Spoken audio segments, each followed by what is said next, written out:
Okay, so you should have your video or your response written, and let's take a look at what how I responded to that. Okay, I'm having all kinds of issues with my animation today, so please bear with me.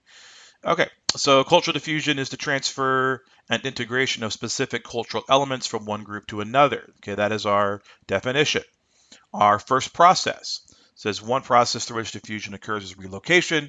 And relocation, people physically move from one place to another and bring culture traits with them.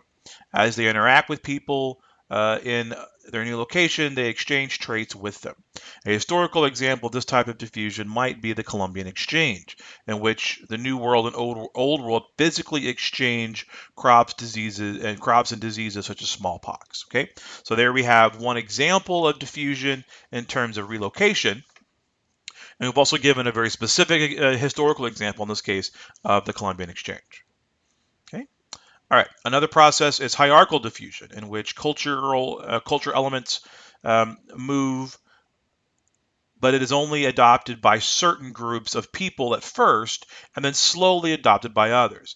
An example of the diffusion of hip hop.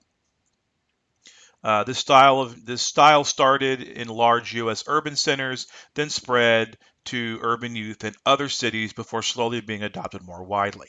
So we've given the example of hierarchical diffusion, and then we've kind of elaborated on what that looks like. Right. So if we go back and we say, okay, here is our definition. Here is our first process with a specific example. Here is our second specific process with an example. So that is section A of the question. Okay, here is what part A looks like if we put it in paragraph form. So at the top we see the question, and then the different parts, and we see that first paragraph.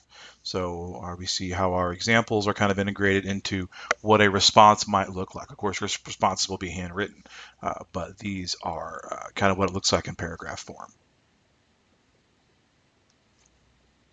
Okay.